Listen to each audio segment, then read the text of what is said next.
I stood near Gate 47 at Sao Paulo International Airport, fluorescent lights buzzing overhead like angry wasps, and patted my pockets for the fourth time in as many minutes. Nothing. No passport. No phone. No wallet. Just a crumpled $20 bill I'd stuffed in my jacket pocket for coffee. The only thing Jerome hadn't taken. The departure board above me flickered with destinations I couldn't afford to reach. Miami, New York, Atlanta. Home felt like another planet. Jerome?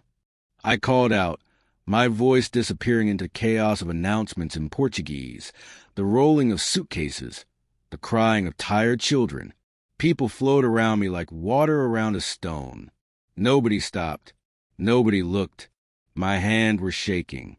I pressed them against my thighs, tried to steady them. At 68 years old, I'd survived Vietnam, buried my wife, raised a son alone, worked 40 years as an engineer building bridges that still stand today. But standing in that airport, I felt smaller than I ever had in any of those moments. The restroom. I'd only been in the restroom for 5 minutes, maybe 7. Jerome had said he'd watch our bags, said he'd get us coffee while we waited for our connecting flight back to the States. You go ahead, Pops, he'd said, smiling that same smile he'd given me when he was 7 and wanted ice cream before dinner. I'll hold down the fort. I believed him. I checked my jacket pocket again, as if somehow my passport would materialize through sheer desperation. The $20 bill crinkled under my fingers. $20 in a country where I didn't speak the language, didn't know a single soul, couldn't even remember my neighbor's phone number because everything lived in the phone Jerome had taken. Excuse me, I said to a passing security officer. He looked at me, kept walking. Excuse me, please, I need help. Another officer stopped, said something in rapid Portuguese. I shook my head, made a gesture with my hands like opening a book. The universal sign for passport, I hoped. No passport, I said slowly. My son, he had it. He's gone. The officer frowned, spoke into his radio. Within minutes, I was surrounded by 3 more security personnel, all talking at once, asking questions I couldn't understand. I tried to explain, but the words felt thick in my mouth, useless. Please, I said. He took everything. My son took everything. One of them understood enough English to call someone, and I was led to a small office with plastic chairs and a desk covered in papers. They gave me water in a paper cup that I held but didn't drink. An older woman in a janitor's uniform appeared in the doorway, said something to the officers, then approached me. You okay? She asked in broken English. Her name tag read Dona Rosa. I looked up at her, the stranger with kind eyes, and felt something crack inside my chest. My son left me here. She nodded slowly, like she understood more than just the words. I see this before, she said. Not good sons. Not good. She brought me bread wrapped in a napkin, more water. The officers told me I'd need to go to the American embassy, but it was closed for the night. They said I could wait in the airport, but if I couldn't produce identification by morning, they'd have to detain me. Detain me, like a criminal. I sat in that office until they needed the space, then moved to a bench near the international terminal. I watched families board planes, couples holding hands, children sleeping on their parents' shoulders. I watched the world move forward while I sat frozen, trying to understand how I'd gotten here. 3 months ago, Jerome had called. Pops, I want to take you on a trip. Just the 2 of us. You've been talking about Brazil since Mom passed. Let's do it. My treat. I'd been suspicious at first.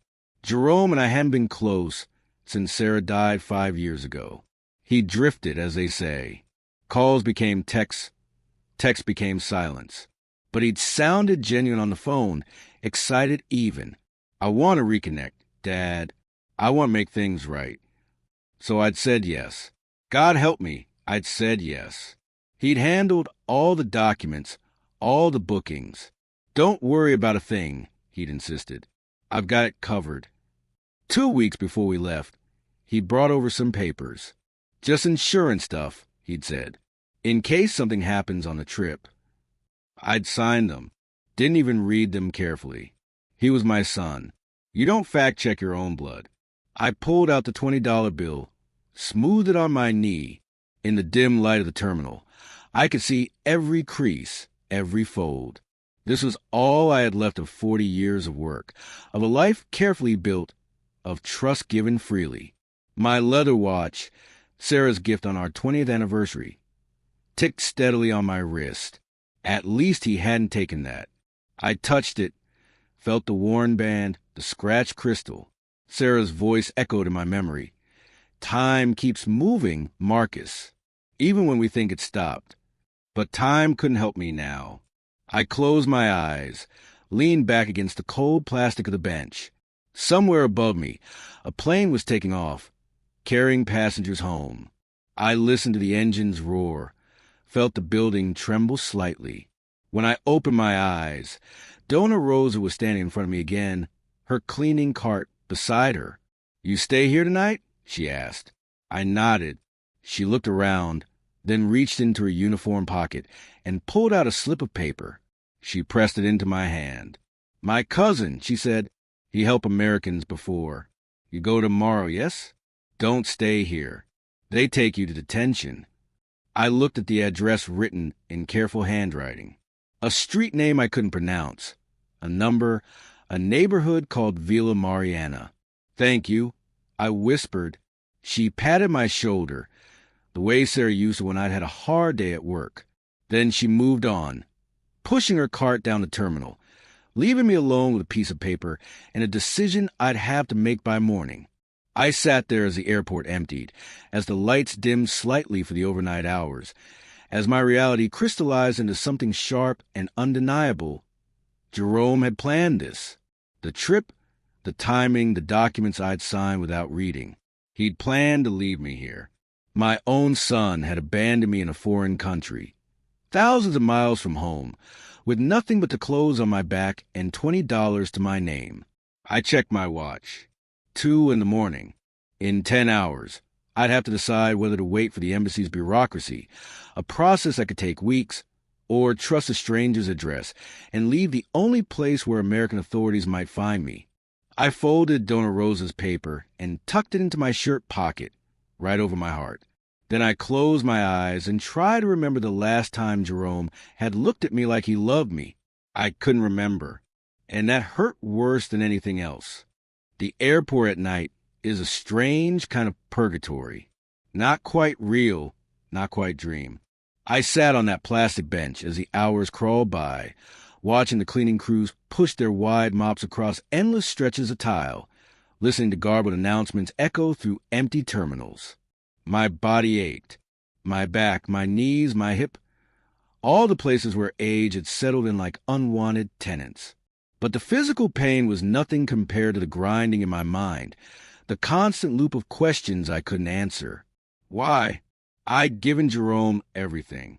After Sarah died, I tried even harder to be there for him. Called every week. Sent money when he said he needed it. Never asked too many questions about his life, his job, his girlfriend, because I didn't want to be that kind of father, the nagging, controlling kind. Maybe that was my mistake.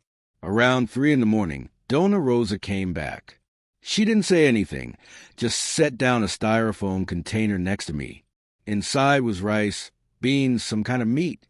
Still warm. My stomach growled, but I almost didn't want to eat it.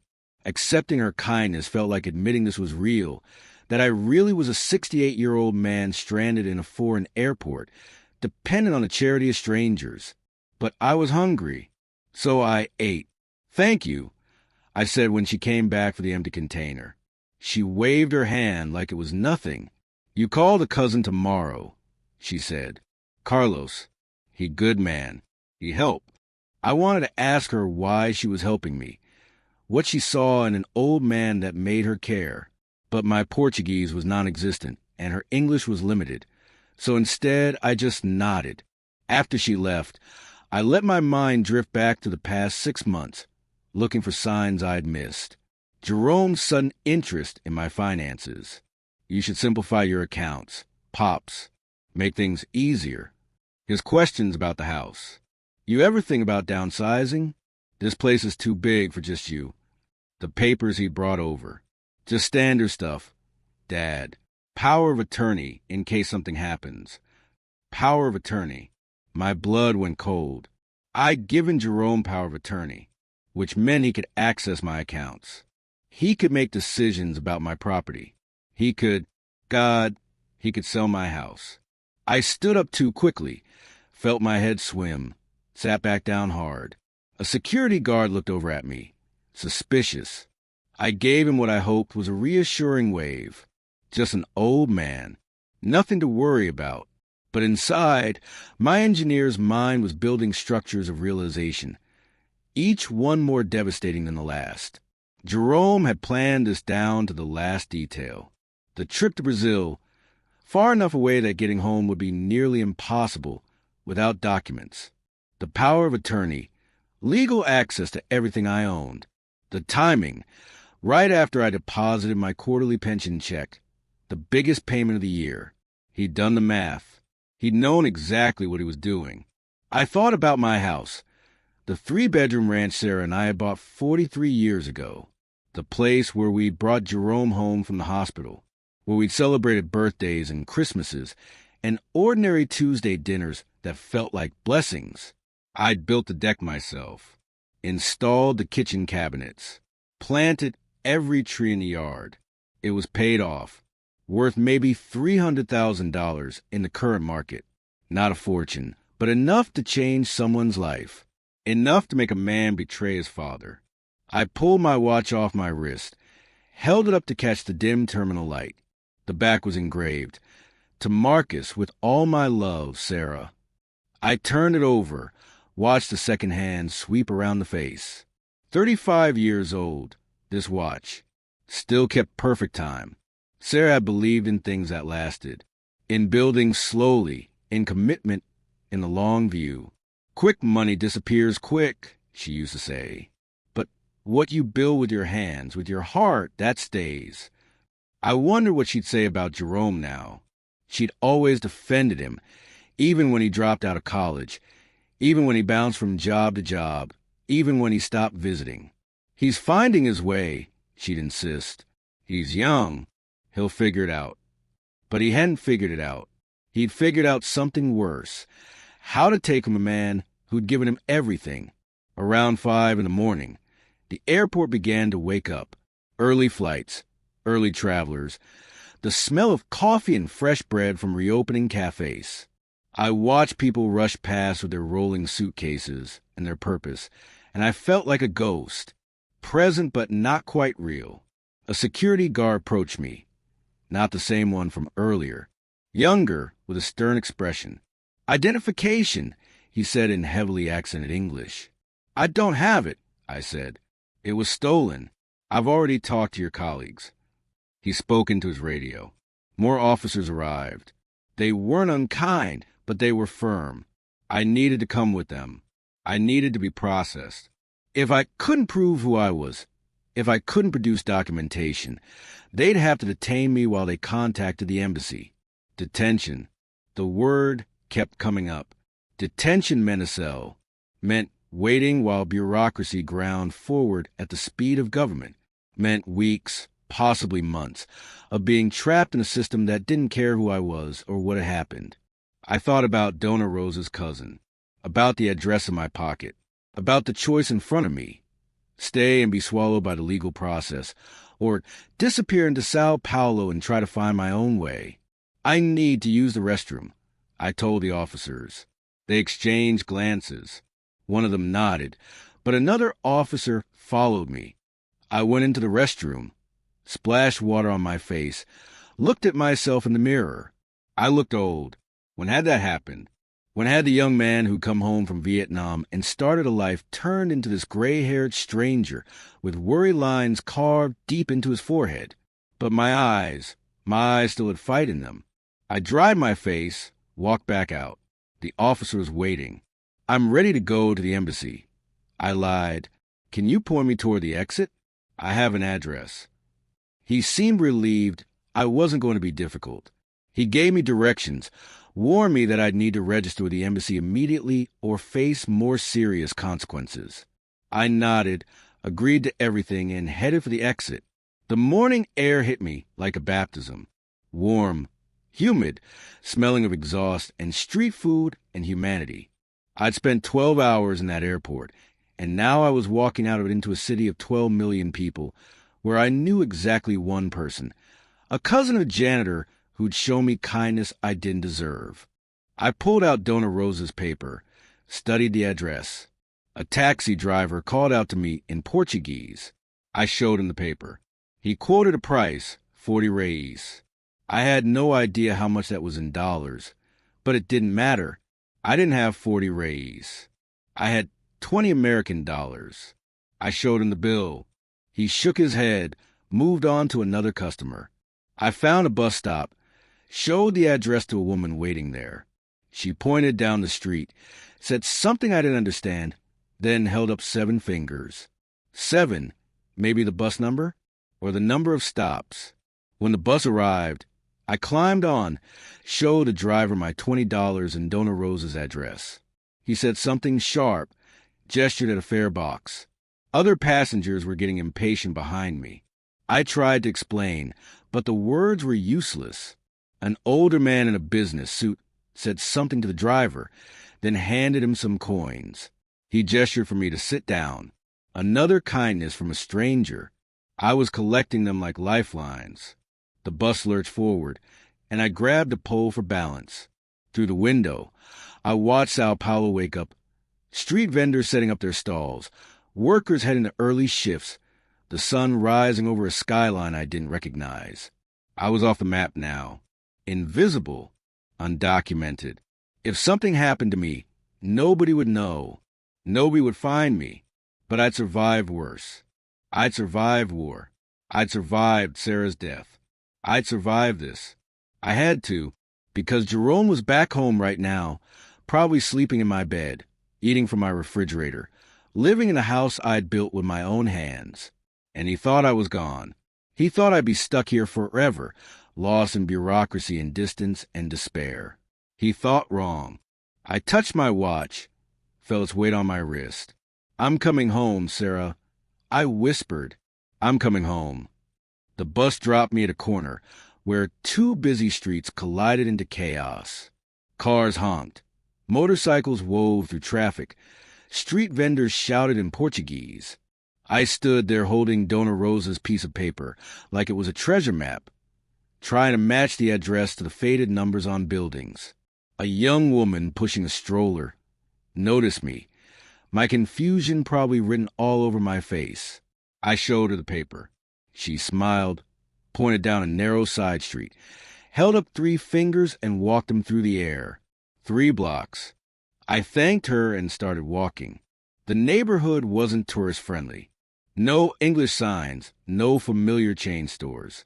Just small shops with hand-painted names, apartments with laundry hanging from balconies, children playing soccer in the street. The smell of frying dough mixed with motor oil and something sweet I couldn't identify.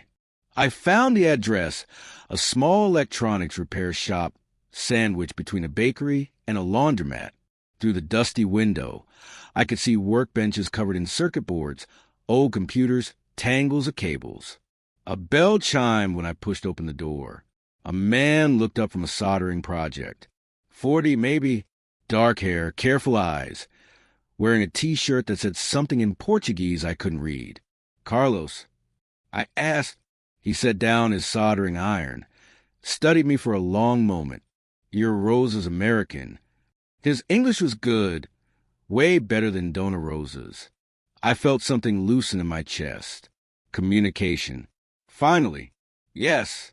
She said you might be able to help me. He gestured to a stool. "Sit. You look like you're about to fall over." I sat, now that I'd stopped moving. My body remembered it hadn't really slept in 30 hours. My legs felt like they belonged to someone else. "Tell me what happened," Carlos said. So I did. The whole thing spilled out. Jerome, the trip, the airport, the realization. Carlos listened without interrupting, his hands absently cleaning a circuit board with a small brush. When I finished, he was quiet for a moment. Then he said, "Your son did this?" "My son did this." He shook his head slowly. "Rosa told me an American needed help. She didn't tell me it was something like this." He set down the circuit board. "You know you should go to the embassy, right? That's the proper way." "I know, but the proper way takes weeks, maybe months. And while I'm waiting, he's back home emptying my bank accounts, selling my house. The proper way means I lose everything." Carlos studied me with those careful eyes. "What did you do before you retired?" "I was an engineer. Bridges, mostly. Some building design." "Military?" "Vietnam. Long time ago." He nodded like that explained something. "You have that look, like you know how to handle problems." He stood up, walked to a small refrigerator in the corner, pulled out 2 bottles of guarana. He handed me one. "Brazilian Coke. You like it?"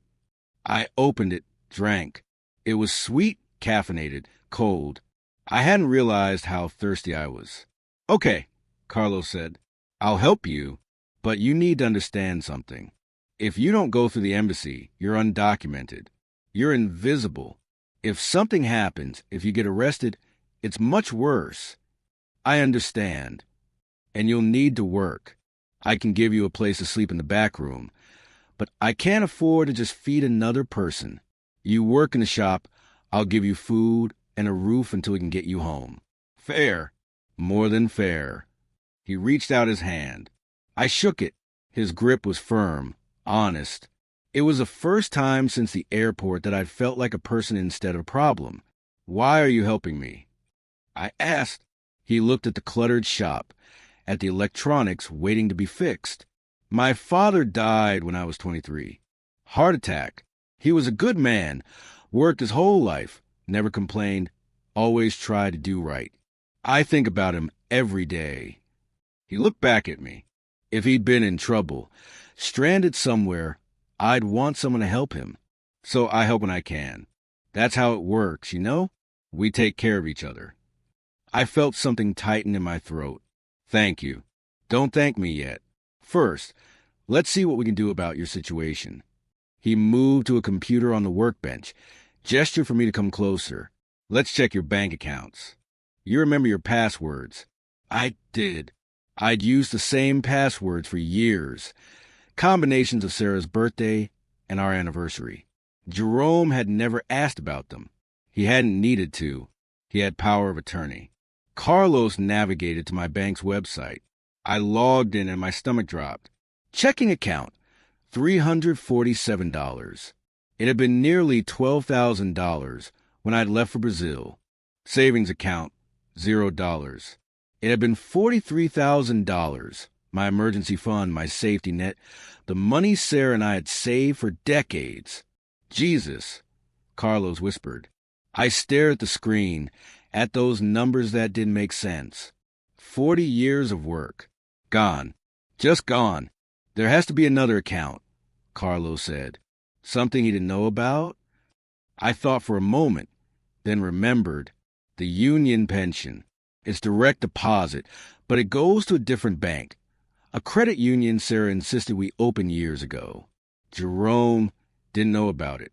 I'd forgotten about it myself. Carlos pulled up another browser window. I logged into the credit union's website. Balance, $8,734. Not much, but enough. Enough to work with. "Don't touch it yet," Carlos said. "If your son is monitoring your accounts, any activity will tell him you're alive and fighting back. We need to be strategic." He opened another tab, typed in an address. A real estate website appeared. "Let's see if he's already listed your house." There was my house with photos I'd never taken. The listing described it as a charming ranch with extensive updates and priced it at $289,000, below market value, which meant Jerome wanted a quick sale. The listing agent's name was Diana Morrison. Her email address was right there in the contact information. "Can you send her a message?" I asked anonymously. Carlos smiled, the first real smile I'd seen from him. I can do better than that. I can make it look like it's coming from a lawyer's office. You'd be surprised what you can do with email headers and a convincing signature block. We spent the next hour crafting the message. Short, professional, devastating. To whom it may concern, it has come to our attention that the property listed at 847 Maple Street is being offered for sale without proper authorization. The legal owner, Mr. Marcus Thompson, has not consented to this transaction and is currently pursuing fraud charges against the individual who filed the listing.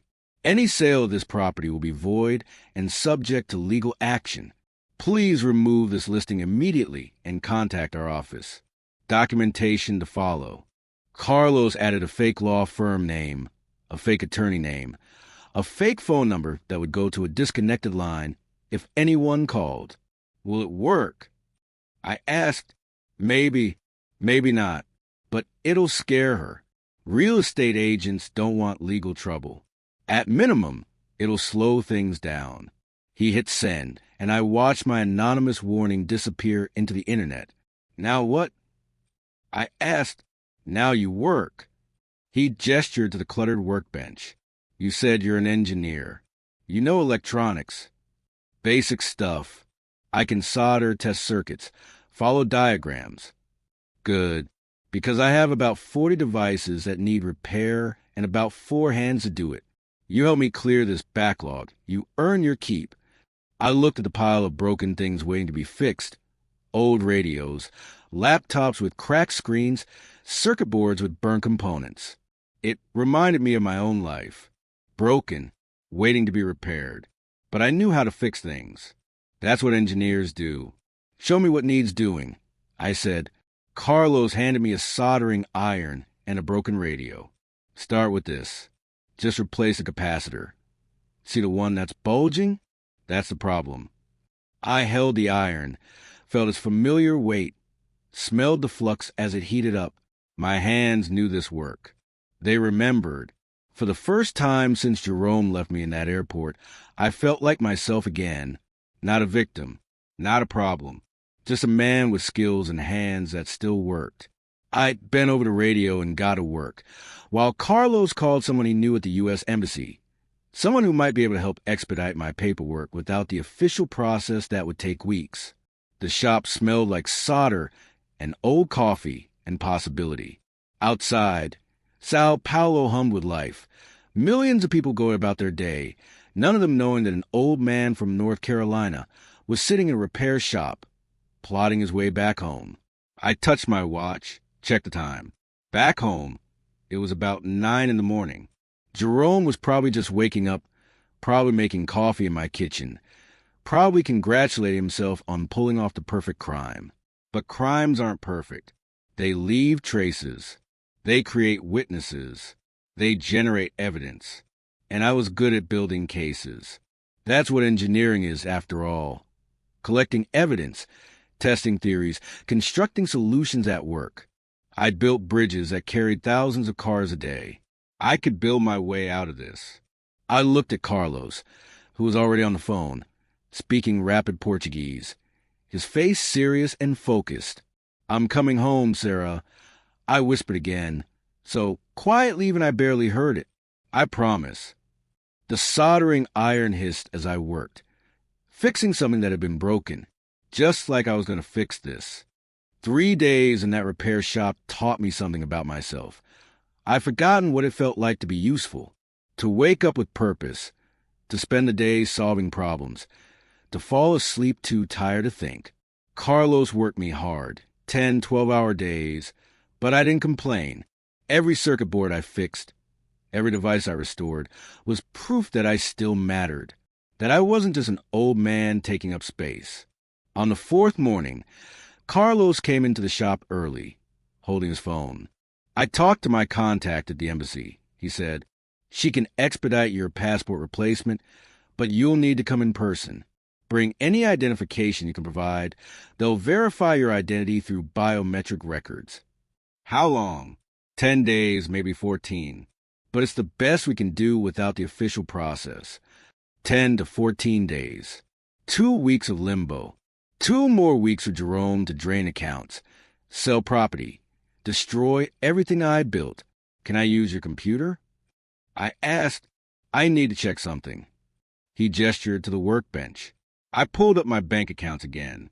The checking account was down to $89. Jerome was still pulling money out. The savings account remained at zero. I checked the real estate listing. Still active, though the price had been reduced to $275,000. Jerome was getting desperate for a quick sale. Then I did something I'd been avoiding. I pulled up Facebook, logged into my account for the first time in months. I never used social media much. Sarah had maintained our presence online, but she'd set up accounts for both of us years ago. I typed Jerome's name into the search bar. His profile appeared. Public posts, no privacy settings. The first thing I saw was a photo from 2 days ago. Jerome and a young woman, maybe 25, standing in my backyard. My backyard. They were smiling, holding beer bottles, looking like they owned the place. The caption read, "New chapter, new life." Sometimes you have to let go of the past to move forward. Let go of the past. That's what he called stealing his father's entire life. Letting go of the past. I scrolled through more posts. Pictures of his girlfriend. Her name was Tamara, sitting on my porch swing. A photo of my living room with new furniture. My old couch nowhere in sight. A video of Jerome grilling steaks on the barbecue pit I'd built with my own hands 30 years ago. In one video, Jerome was wearing one of my shirts. A blue button-down Sarah had bought me for Christmas 3 years before she died. He'd just taken it, walked into my closet, and taken it like it belonged to him. I closed the browser before I put my fist through the screen. "You okay?" Carlos asked. "No, but I'll manage." He handed me a cup of coffee. "My contact can get you an appointment tomorrow morning. 9 o'clock. You'll need to take the metro. It's a 40-minute ride. I'll write down the directions. Thank you for everything." He waved it off. "You're earning your keep. That radio you fixed yesterday?" Customer was thrilled. Said 3 other shops told her it wasn't worth repairing. He paused. "You know, if you ever want to stay in Brazil after this is over, I could use a partner." I smiled despite everything. "I appreciate that, but I need to go home." "Yeah," he said. "I figured." That afternoon, a woman came into the shop. Older, maybe 70, with kind eyes and careful movements. She said something to Carlos in Portuguese. He turned to me. "Marcus, this is Dona Rosa. She wanted to check on you." Rosa smiled, said something else. Carlos translated. "She says you look better than you did in the airport, like you're fighting now instead of drowning." I stood up, took her hands in mine. "Thank you for everything, for seeing me when I was invisible." Carlos translated. She squeezed my hands, said something long and emotional. Carlos's translation was quieter. She says her husband died alone in a hospital 5 years ago. None of his children came. She thinks about him every day, wonders if he felt abandoned. She helps people now because she couldn't help him. I understood then why she'd helped me. We were both carrying ghosts. After Rosa left, I returned to my work, but my mind was elsewhere. I thought about Sarah, about the life we'd built together. How proud she'd been of Jerome, even when he struggled. How she'd always believed he'd find his way. "He's just lost right now," she'd say whenever I expressed concern about his direction in life. "But he's got good roots. He'll grow into something strong." But she'd been wrong. Or maybe I'd been wrong in how I'd raised him. Maybe I'd given him too much, asked for too little. Maybe I'd mistaken enabling for love. That evening, after the shop closed, Carlos and I sat in the back room eating rice and chicken he'd bought from a street vendor. The room was small, barely larger than a closet, with a cot, a small table, and my few possessions arranged on the floor. "Can I ask you something?" Carlos said. "Why did you sign power of attorney without a lawyer present?" "He's my son. You don't expect your own child to rob you, But you're an engineer. You build things that have to withstand stress tests, right? You calculate load-bearing capacity, failure points. Didn't you calculate the risk of this? I set down my food. That's the thing about family. You don't calculate risk. You trust. You hope. You believe they're better than their worst impulses. And now I know better. Carlos nodded slowly. My father used to say trust is like a bridge. Once it collapses, you can rebuild it, but it'll never carry the same weight again. Your father was a smart man. He was. I wish he'd lived long enough to meet his grandchildren. I wish a lot of things. We sat in silence for a moment. Two men carrying the weight of fathers. One dead too soon, one betrayed by a son. I need to call someone, I said suddenly. My neighbor, Mrs. Chun. She's lived next door for 30 years. If Jerome's in my house, she'll know. Carlos handed me his phone. You remember her number? No, but I remember her son's restaurant.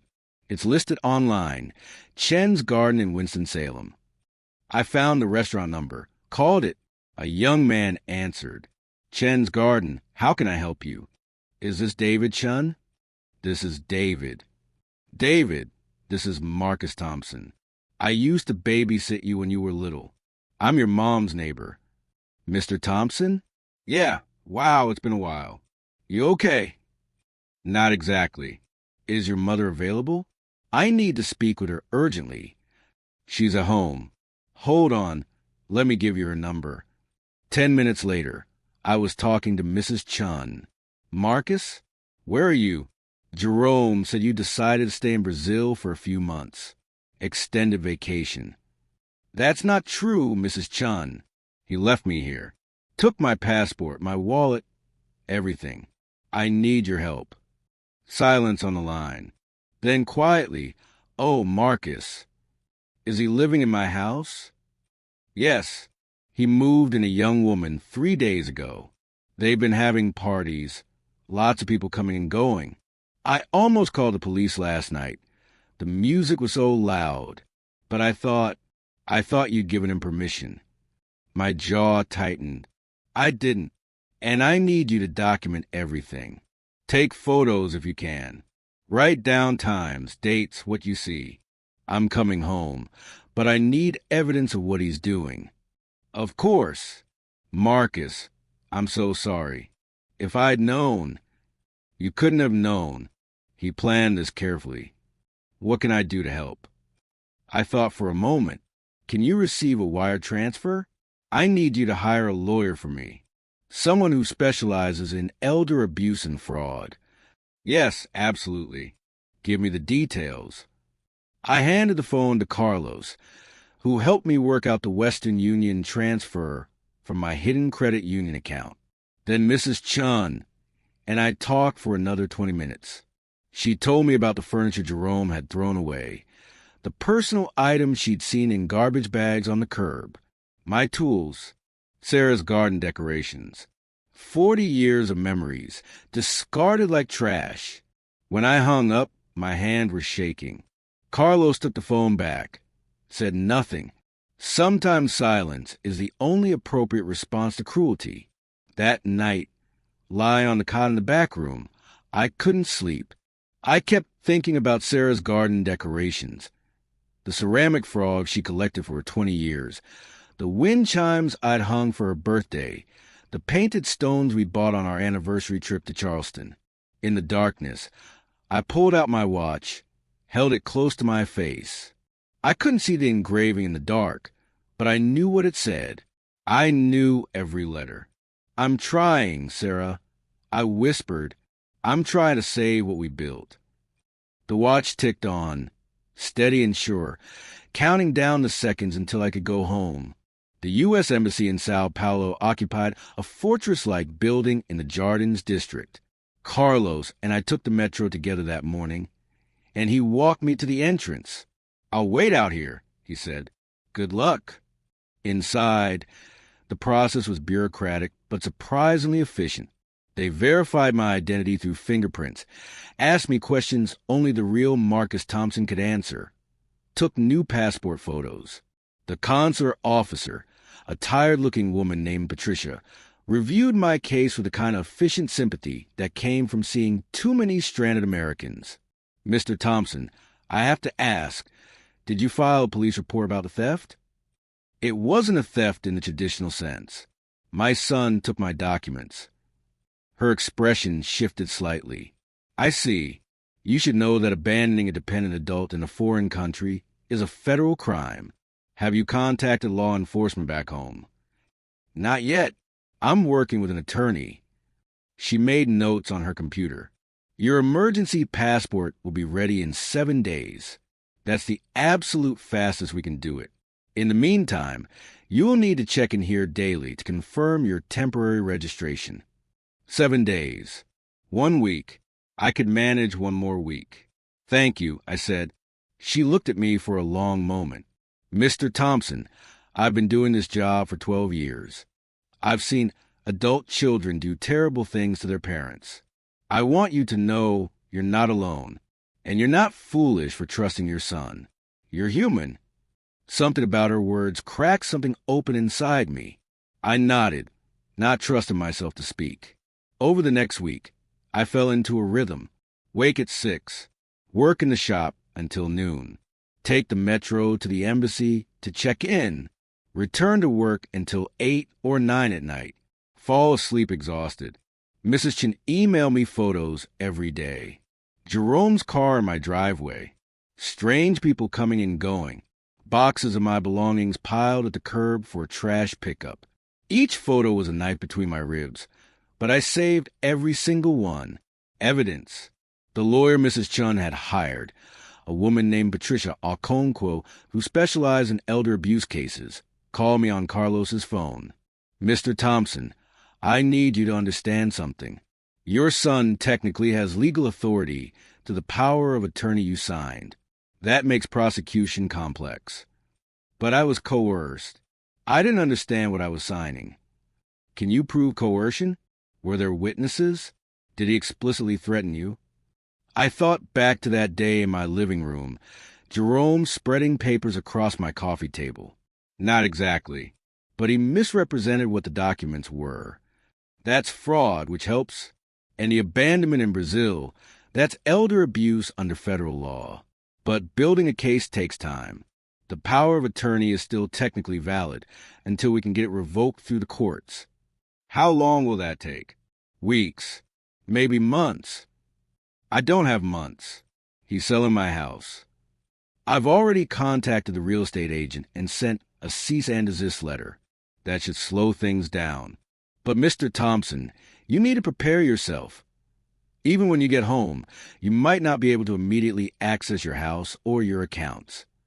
I closed my eyes, felt the walls of Carlos's shop pressing in. Then what do? You document everything. You file police reports. You let me build a case. And you be patient. Patient. I'd been patient my whole life. Patient through Vietnam. Patient through 40 years of engineering work. Patient through Sarah's long illness. I was tired of being patient. But I thanked her, promised to call when I returned to the States, and hung up. Carlos had been listening. You okay? No, but I'll manage. I always do. On the 6th day, I was in the shop repairing a laptop when Carlos's phone rang. He answered, spoke in Portuguese for a few minutes, then held the phone out to me. It's Mrs. Chun. I took the phone. Mrs. Chun? Everything okay? Marcus. Her voice was strained. Jerome listed the house for sale again. New agent, new listing. He dropped the price to $240,000, and he scheduled an open house for this weekend. My vision narrowed. This weekend, while I'm still stuck here. I'm so sorry. I don't know what else to do. You're doing everything you can. Thank you for telling me. I paused. Mrs. Chun, I need you to do something for me. Go to that open house. Take pictures of everything. Document who's there, what they're saying, and make it known loudly that the sale is fraudulent. You wanted to cause a scene? I want you to protect my home. She was quiet for a moment. Then, with steel in her voice, I'll do it. That boy needs to learn he can't just throw away his father. After we hung up, I sat staring at nothing.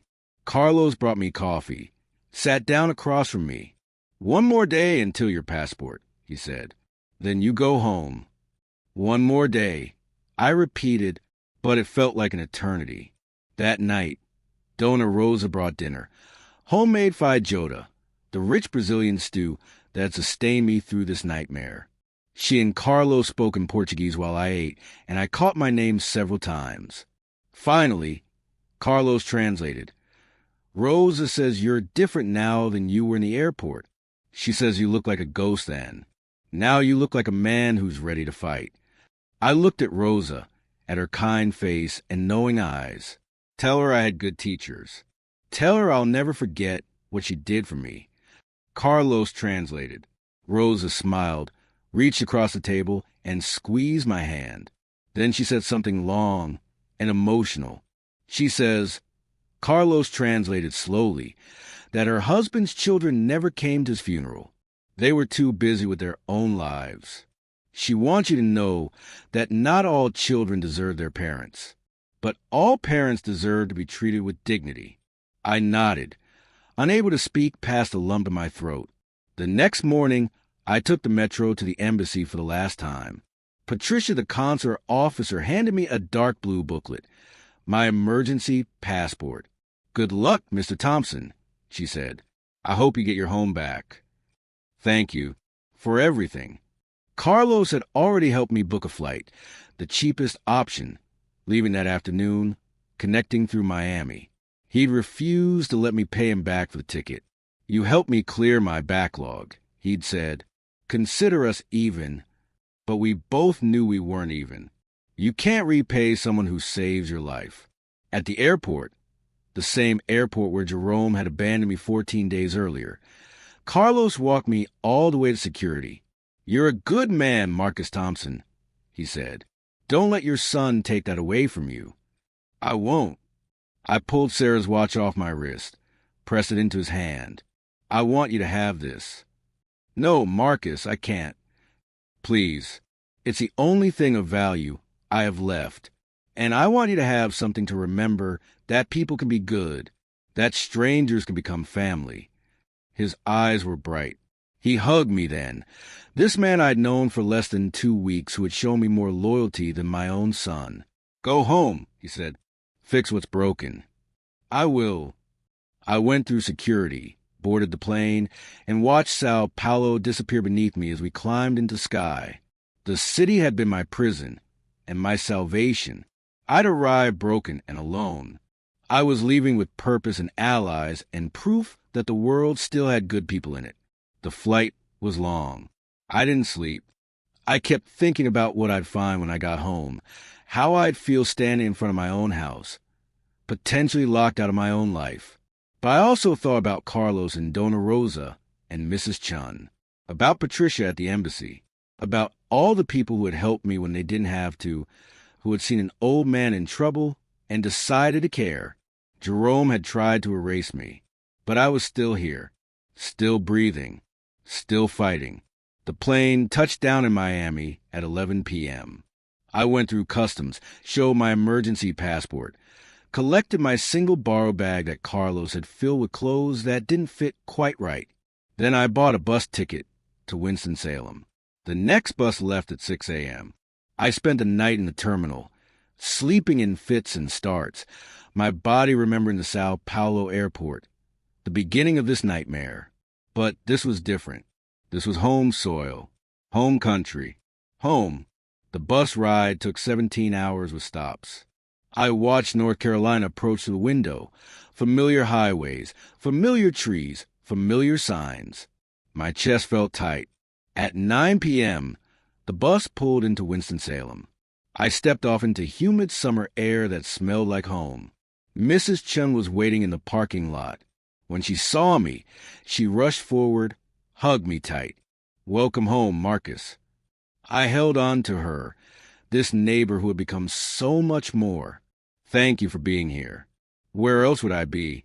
She pulled back, looked at me. "You look tired." "I am, but I'm home." She drove me toward my neighborhood. I watched the streets pass, recognized every turn, every landmark. And then there was 847 Maple Street, my house. Jerome's car was in the driveway. Lights were on inside. Through the window, I could see movement, people, laughter, the flicker of a television. He was in there in my home, living my life like he hadn't destroyed everything to get it. "Do you want to come in with you?"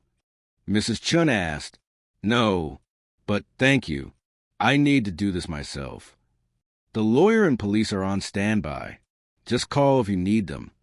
I nodded, got out of the car, stood on the sidewalk staring at my house. I'd built that front porch. I'd painted that door. I'd planted those trees from saplings 30 years ago.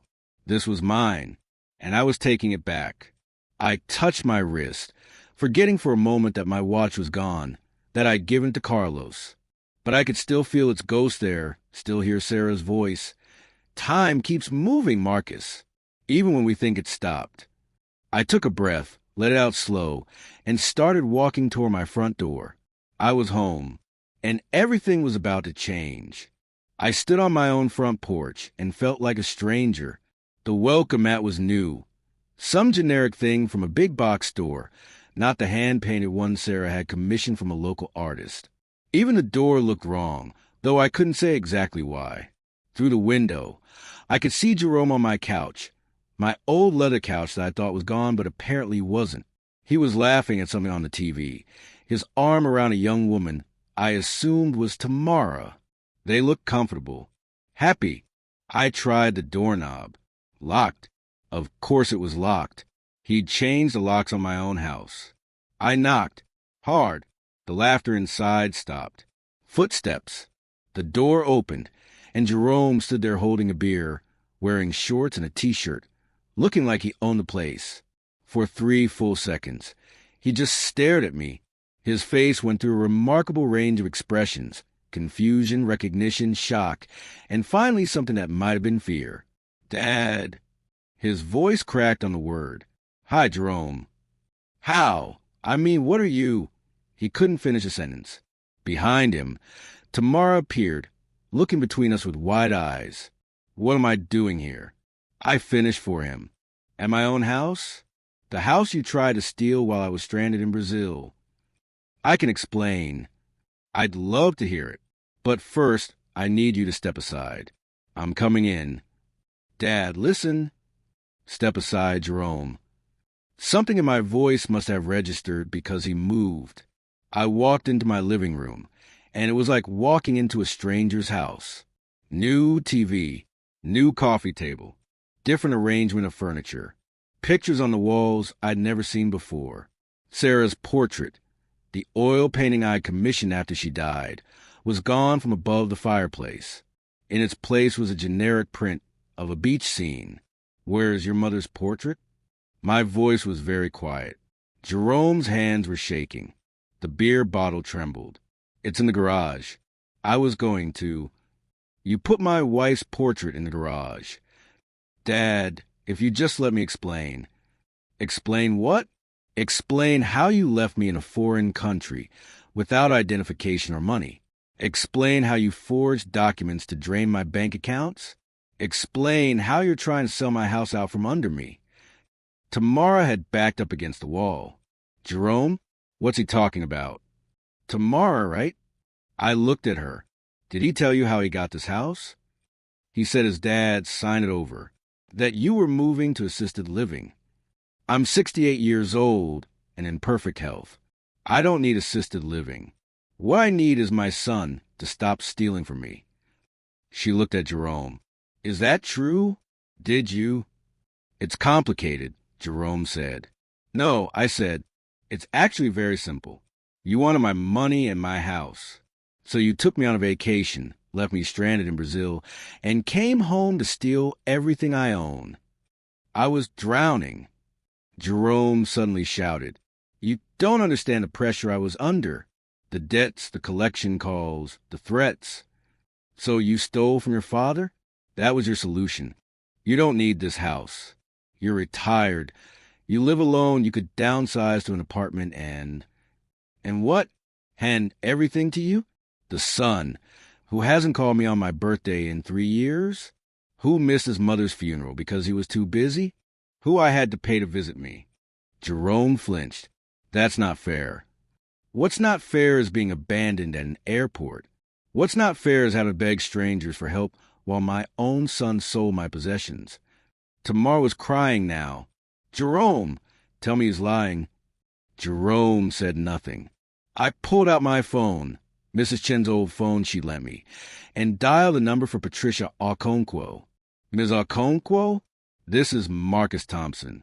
I'm at my house. Yes, he's here. I think it's time. Jerome's face went white. Who are you calling? My lawyer and the police. Dad, wait! Please, we can work this out. Work it out? Like you worked out abandoning me? Like you worked out stealing $43,000 from my savings account. I'll pay it back. I just need time. You had time. You had your whole life. I gave you everything. I paid for your college until you dropped out. I paid your rent when you couldn't find work. I lent you money for your car, your apartment, your business ideas that never went anywhere. And what did you give me? Betrayal. A knock at the door. 2 police officers stood on my porch, Mrs. Chen visible behind them on the sidewalk. I opened the door. Officers, thank you for coming. The taller officer, a woman with gray in her hair, stepped inside. Mr. Thompson, I'm Officer Williams. We spoke with your attorney. We'd like to hear your statement. For the next 30 minutes, I told them everything. Jerome stood against the far wall, silent. Tamara sat on the couch, still crying. The officers took notes. Photographed documents I brought from Brazil recorded Jerome's failed attempts to explain himself. Finally, Officer Williams turned to Jerome. Sir, we're placing you under arrest for elder abuse, fraud, and identity theft. You're arresting me? I'm his son. That actually makes it worse, the other officer said, producing handcuffs. You had a duty of care. Dad, please, you can't do this. I looked at him, really looked at him, tried to see the little boy who used to sit on my shoulders, who used to help me in the garage, who used to tell me he wanted to be just like me when he grew up. But that boy was gone, if he'd ever really existed. I trusted you with everything. I said quietly, you're my son, and you left me in a foreign country to die so you could have my house. I didn't think you'd die, I just thought. You thought I'd be stuck there long enough for you to sell everything. You calculated the time it would take for me to get emergency documents, to navigate bureaucracy, to make it home. You did the math. You're not stupid, Jerome, just cruel. The officers led him toward the door. He looked back at me one more time. I'm sorry. No, you're not. You're sorry you got caught. After they took him away, Tamara stood up. I didn't know. I swear I didn't know. I believe you. He told me his dad had early dementia, that you'd signed everything over because you couldn't take care of yourself anymore. I thought I was helping him take care of you. He's very good at lying. She wiped her eyes. I'll pack my things. I can be out in an hour. Thank you. After she left, I stood alone in my living room. The house was mine again. Legally, officially mine. But it didn't feel like home anymore. Mrs. Chun came inside, looked around at the changed space. Oh, Marcus. Yeah. What do you need? A locksmith. First thing in the morning. I'll call someone I know. He can be here at 8. Thank you. She hugged me, told me to call if I needed anything, and left me alone. I walked through the house room by room. My bedroom had Jerome's clothes in the closet. The guest room, Sarah's sewing room, was full of boxes of stuff I didn't recognize. The kitchen had new dishes, new glasses, new everything. In the garage, I found Sarah's portrait leaning against the wall, covered with a tarp. I carried it inside, hung it back above the fireplace where it belonged. Sarah's face smiled down at me. Forever 53, forever beautiful, forever gone. I made it home, I told her, but it's not the same. The house creaked around me. familiar sounds. But everything else was wrong. I sat in my old leather armchair, the one thing Jerome hadn't changed, and closed my eyes. I'd won. I'd made a home, reclaimed my house, started the process of justice. But God, I was tired, and my son was in jail, and I didn't know how to feel about any of it. The first week back was mechanical. Locksmith came and changed all the locks. Bank appointments to regain access to my accounts and report fraud. Police statements. Court dates scheduled. Attorney meetings. Everything had to be documented, reported, filed, processed. I moved through it all like a robot. Wake up, coffee, appointments, home, sleep, repeat. Mrs. Chun brought food most evenings. I ate it without tasting it. Jerome's arraignment was on day 6. I sat in the courtroom, watching my son in an orange jumpsuit, listening to charges read. Elder abuse, fraud, identity theft. The judge set bail at $50,000. Jerome couldn't make it. He was remanded into custody pending trial. His public defender, a young woman who looked fresh out of law school, asked if I would testify. Yes, I said, I will. Afterward, Mrs. Chin drove me home. You okay? I don't know what I am. You know you don't have to testify. You could drop the charges. I looked at her. And teach him what? That he can do whatever he wants without consequences. I'm not saying that. I'm just saying you're allowed to have complicated feelings about this.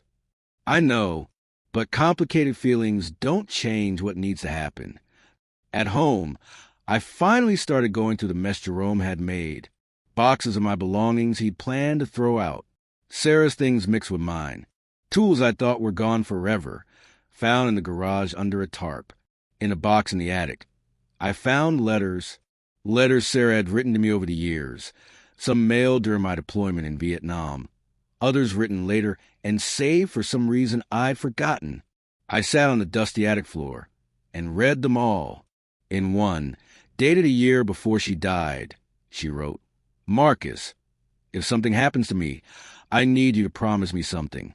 Take care of our boy, but don't let him take advantage of your kindness. You have a soft heart under all that engineer's practicality. Jerome knows it. Sometimes I worry he'll use it against you someday. Don't let him.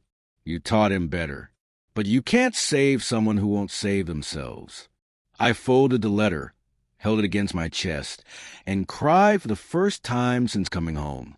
The next day, I called the therapist my attorney had recommended. Dr. Williams specialized in family trauma and elder abuse. Her office was quiet, comfortable, filled with plants and soft furniture. Tell me what happened, she said. So I did. All of it. Brazil, Carlos, Dona Rosa, the confrontation, the arrest. When I finished, she was quiet for a moment. How do you feel about Jerome now? I don't know. Angry, sad, betrayed. All of it. None of it. Do you love him? I thought about that. I love the son I thought I had. The person I see now, I don't know who that is. That's normal. Grief isn't just for death. You can grieve the loss of who you thought someone was. Over the following weeks, I saw Dr. Williams twice a week. She helped me understand that Jerome's actions weren't my fault, that I hadn't failed as a father just because my son had made terrible choices. But understanding it and feeling it were different things. Carlos called one morning from Brazil. I'd sent him money for new tools like I'd promised, along with a long letter thanking him. Marcus, you made it home okay? I did, thanks to you. And your son? You got your house back? I did. He's in jail. Silence on the line. Then, how do you feel about that? Terrible. Relieved. Angry. Like I said, it's complicated. Life is complicated, but you did the right thing. Sometimes the right thing feels terrible. We talked for an hour. He told me about the shop, about Dona Rosa's daughter who was applying for a student visa to study in the United States, about his own kids and his life. It felt good to talk to someone who'd seen me at my lowest and still treated me like a person worth knowing. A month after I returned home, Tamara reached out. She wanted to meet for coffee, to return some items Jerome had taken from my house. We met at a small cafe downtown. She looked tired, older than when I'd seen her that first night. "Thank you for meeting me," she said. "I wasn't sure you would." "I don't blame you for what happened. You were lied to." She pushed a box across the table. "Your wife's jewelry box. Her silver bracelet. Some other things. Jerome had them in his room." I opened the box. Sarah's things.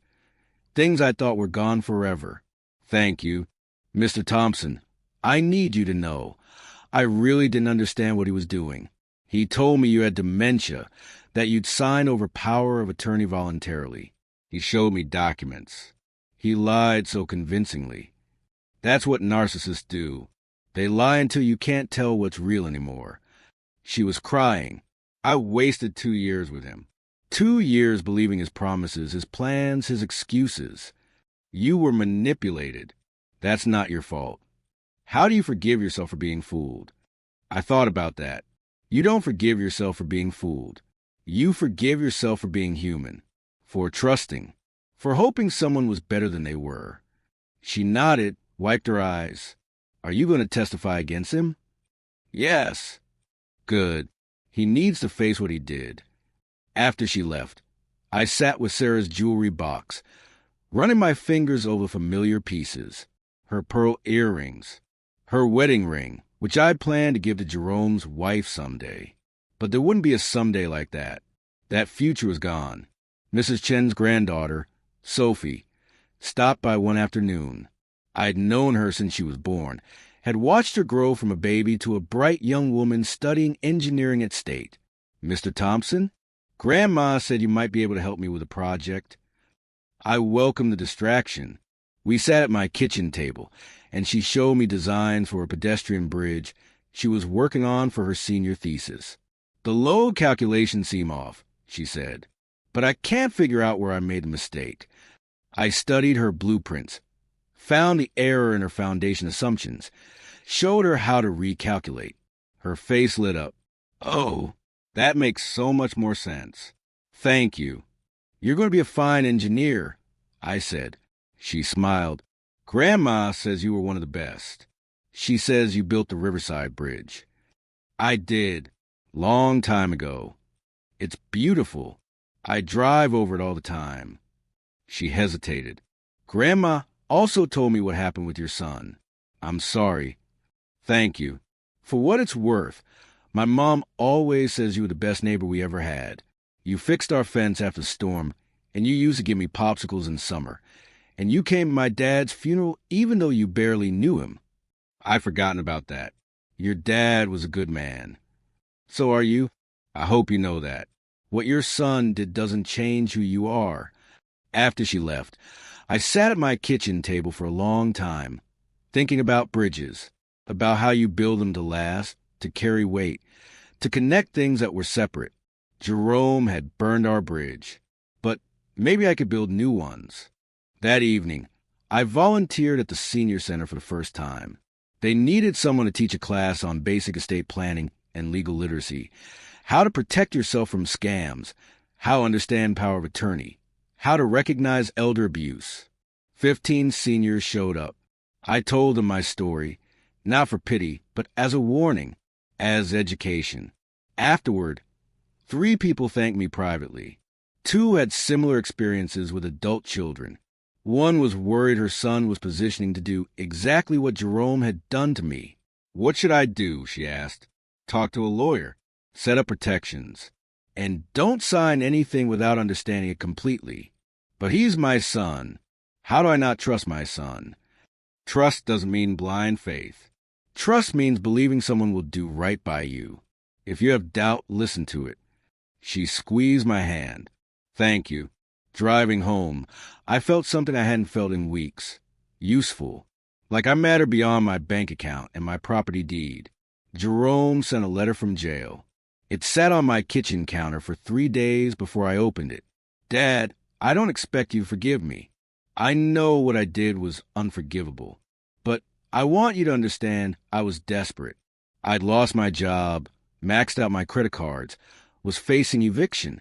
I saw your savings, your house, and I thought, you're retired.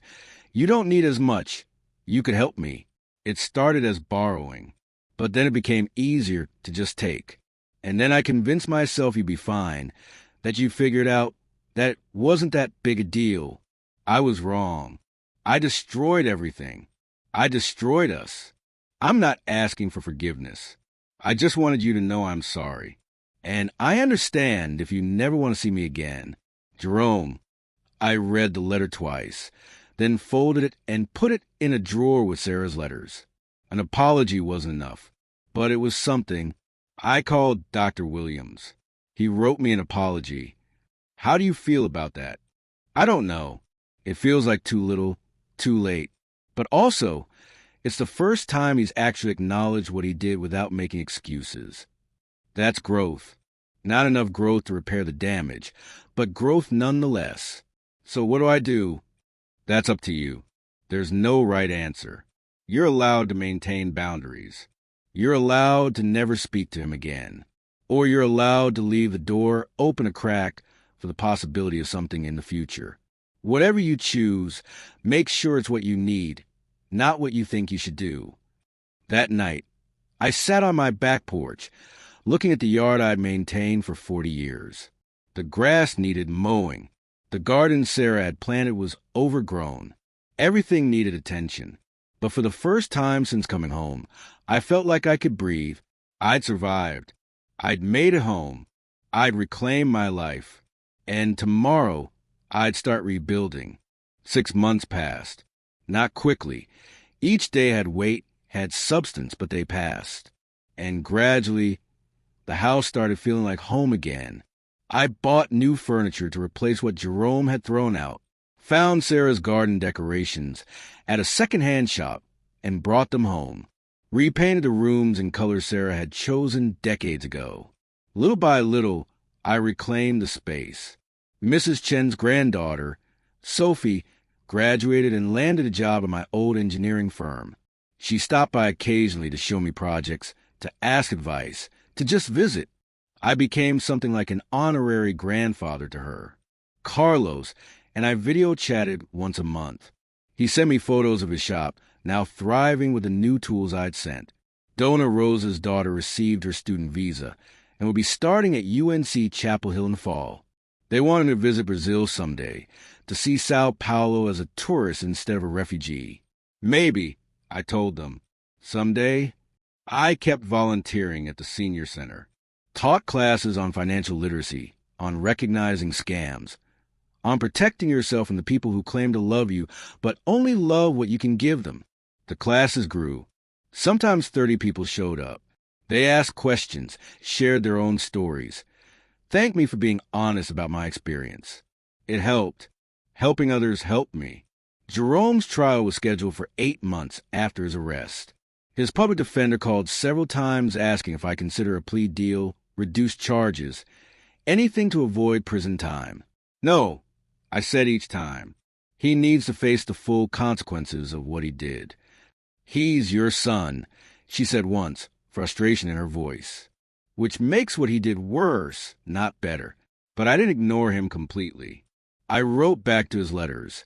Not warm, not forgiving, but not hateful either. I told him about the volunteer work, about Sophie, about Mrs. Chan.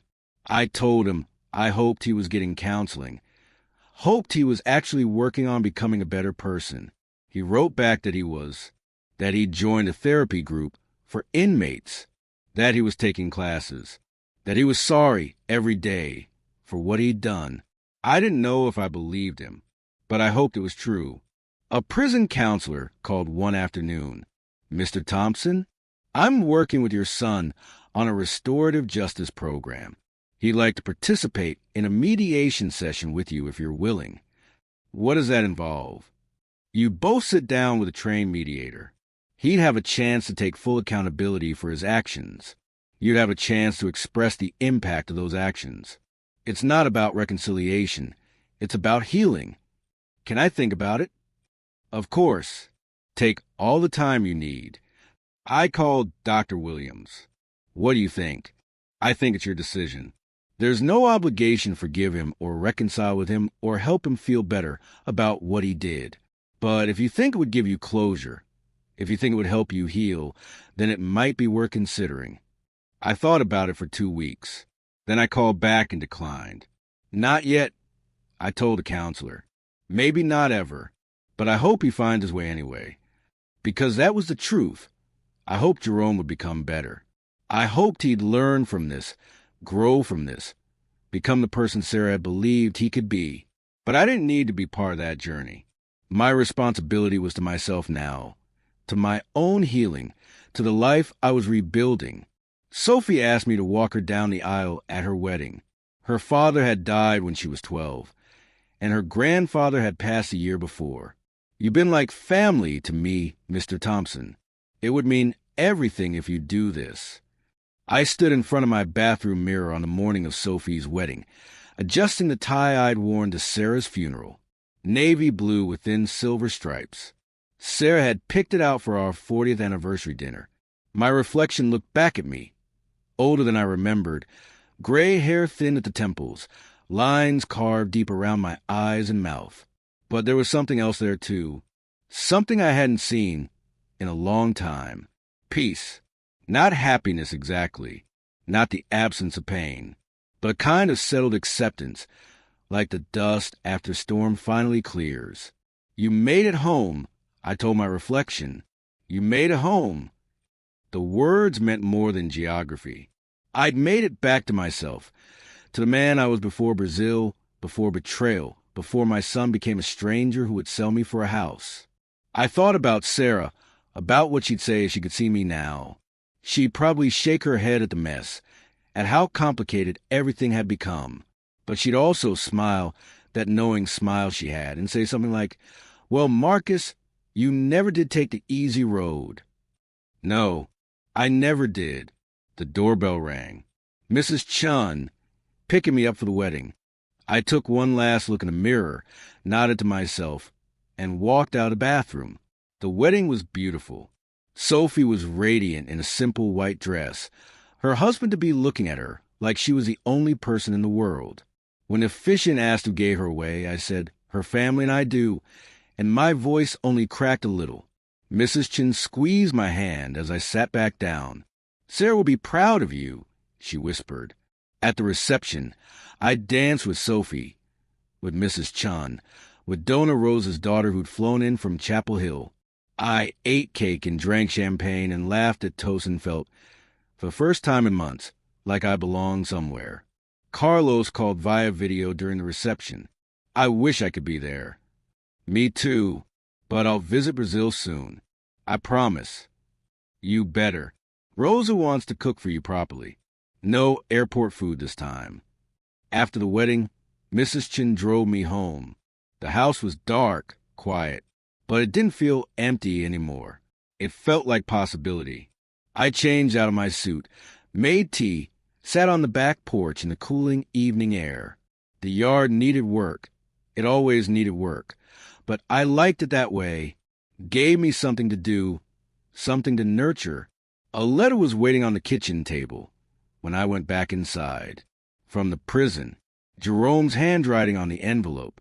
I opened it, read, "Dad, my trial is in 2 weeks. My lawyer says I'm looking at 18 to 24 months. I deserve more. I know that, but I wanted to tell you something before I go away. I'm not the same person who left you in that airport. I won't ever be that person again. I've been taking classes, accounting, business ethics, even philosophy. I've been in therapy 3 times a week. I'm learning about narcissism, about manipulation, about all the ways I justified hurting people, especially you. I'm not asking for anything. I'm not asking you to forgive me or love me or even acknowledge me. I just need you to know I'm trying to be better, even if it's too late, even if it doesn't matter. I'm trying. Thank you for not giving up on me even when I gave up on you. I hope someday I can be half the man you are.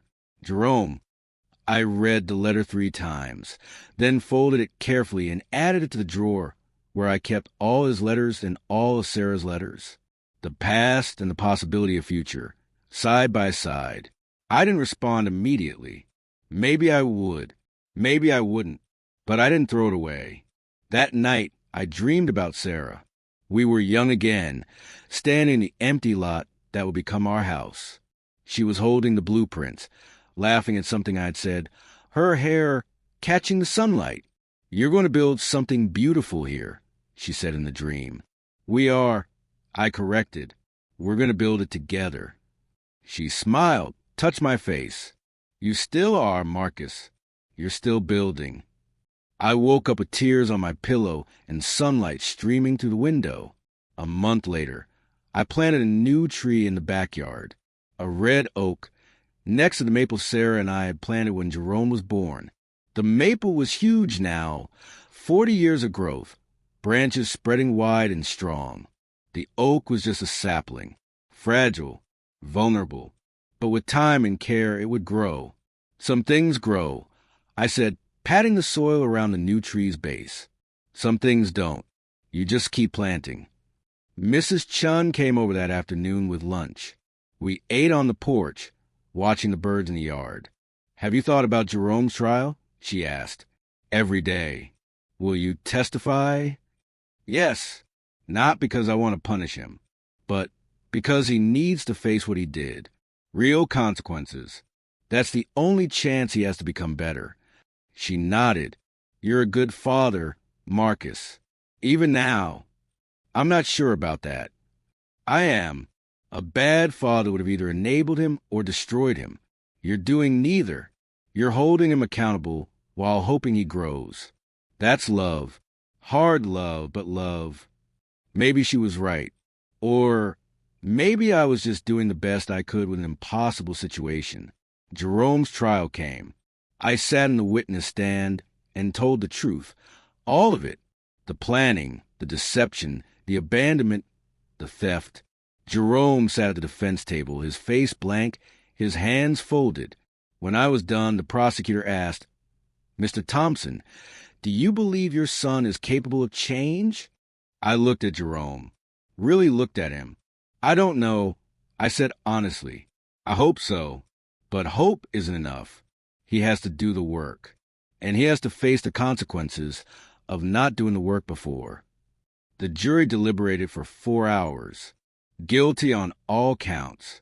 Sentencing: 2 years in minimum security prison, 5 years probation after release, mandatory counseling, restitution of $43,000 plus legal fees. Jerome looked at me as they led him away.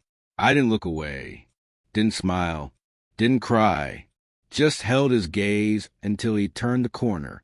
Outside the courthouse, Patricia Okonkwo shook my hand. "You did the right thing." It doesn't feel right. It just feels necessary. Sometimes they're the same thing. That evening, I sat in my armchair, Sarah's favorite spot, and wrote Jerome a final letter. "Jerome, you'll serve your time. You'll do your counseling. You'll pay back what you stole.